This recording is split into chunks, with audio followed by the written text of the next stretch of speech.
Masih di situ ya.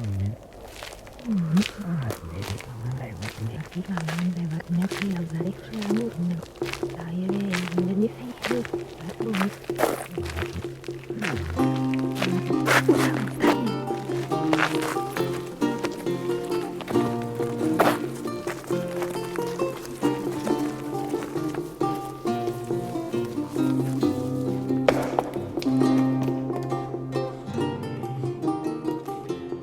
Poštovanje, dragi prijatelji, ljubim ruke naše lepe dame.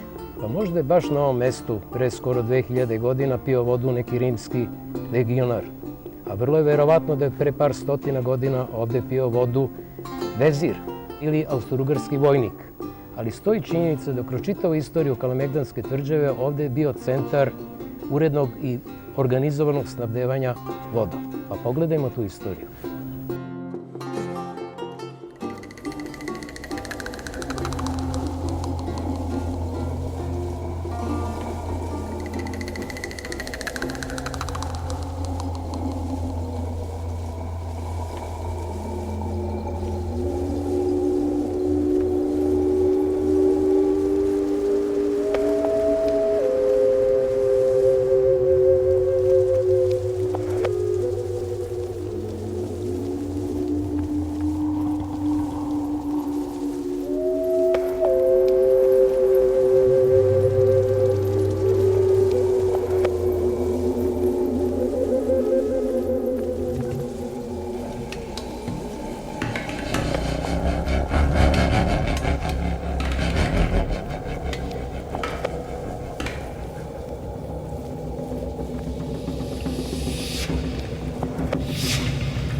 Rimski vodovod izgrađen je u vreme Vespazijana, otprilike sredinom 1. veka nove ere. Za potrebe snabdevanja vodom prvobitno samo vojnika 4. Flavijeve legije, koja je bila stacionirana na prostoru Malog Mokrog Luga. Potom je nastavljena gradnja, te je produžen do novog rimskog naselja nazvanog Singidunum, a koje se nalazilo na prostoru u sadašnjem centru Beograda, levo i desno od sadašnje Knez Mihajlove ulice. Zapravo, forum, centralni trg, nalazio se negdje na prostoru između Saborne crkve i Narodne banke. U bogatijim rimskim kućama vrtovi su bili ukrašeni skulpturama i vodostocima, a u kućama su bila izuzetno lepa kupatila. Bez njih nije bila ni jedna bogatija kuća. Siromašniji su se kupali u brojnim javnim kupatilima po gradu.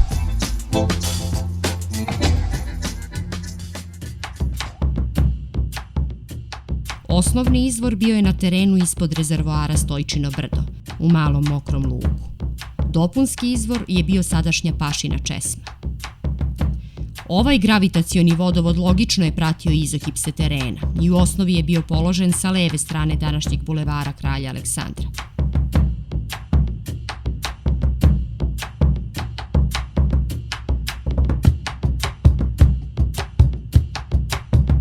Rimski vodovod je zidan od kamena, a zasvođen je lukom koji je izveden od cigli. Sa desne strane prohodnog tunela imao je kinetu kroz koju je proticala voda.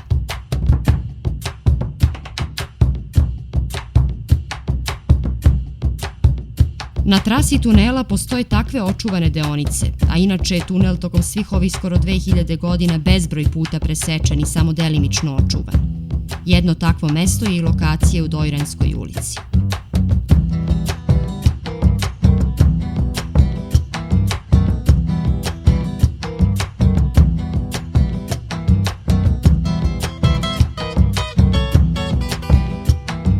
Za izgradnju ovog velikog objekta bilo je neophodno sigurno više godina rada. Obzirom na dimenzije i način gradnje, bilo je neophodno iskopati više od 17.000 metara kubnih zemlje, ugraditi u vertikalne zidove i pod preko 4.000 metara kubnih kamena i ozidati lučni svod od oko 2.500 metara kubnih cigle i krečnog maltera.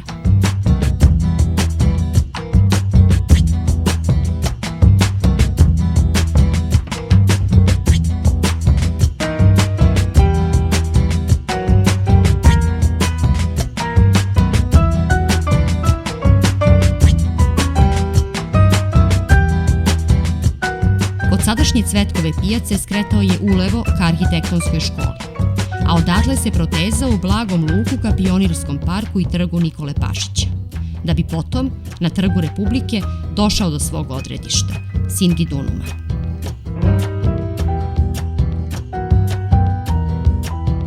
O važnosti prisustva vodovoda i kanalizacije ne treba mnogo govoriti. Kao i danas, i onda su oni bili preduslov za zdravlje stanovnika. Navika antičkog čoveka da se stara o svom telu, da ima zdravu vodu, zavidnu komunalnu mrežu, da održava ličnu higijenu i telesnu kondiciju, uslovilo je izgradnju vodovoda sa dobrih izvora, koji Singidunum, kao i Stari Beograd, obilato posjedovao.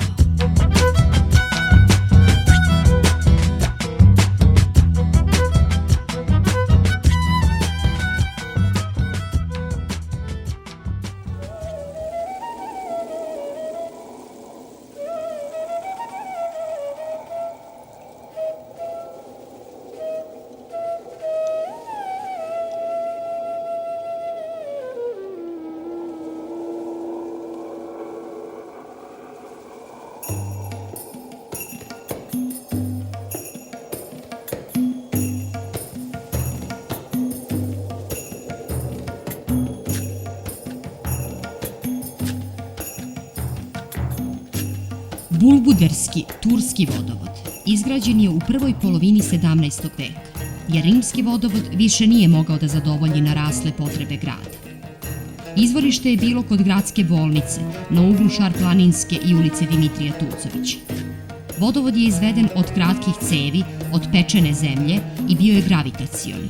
Položen je levom obalom Bulbuderskog potoka u pravcu Knez Danilove ulice i Hilandarske ulice. Prelazio je akvaduktom Skadarsku ulicu i završavao kod ulice Rige od Fere.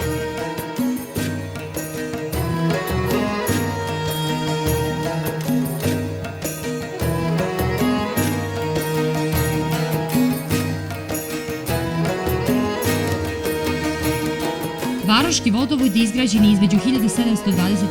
i 1737. godine, u vreme dok su Beograd držali Austrijanci. Izvorište je bilo u Denkovoj bašti, u dolini Dubokog potoka, sve u blizini već pomenute Pašine česme. Interesantno je pomenuti da su rimski i varoški vodovod bili povezani i to preko kule, zapravo rezervoara, koji su zvali Terazije i odatle sadašnji naziv tog prostora.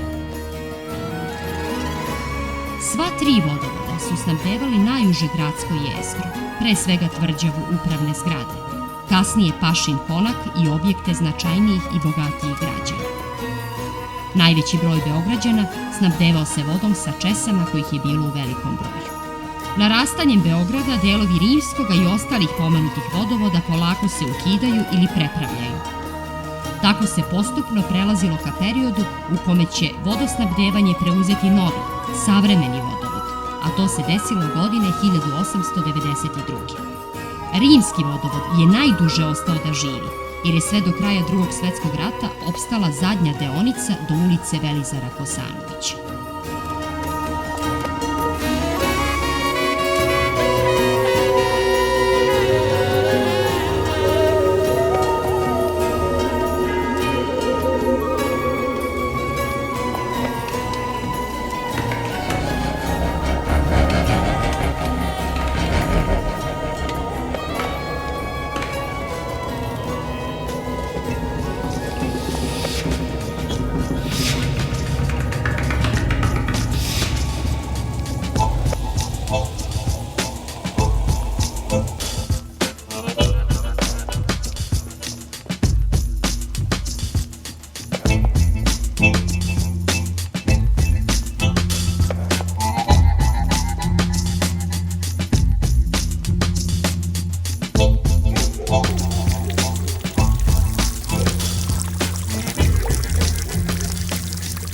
I na rastanku, uz zdravlje, uz hladnu, zdravu, deluks vodu Beogradskog vodovoda.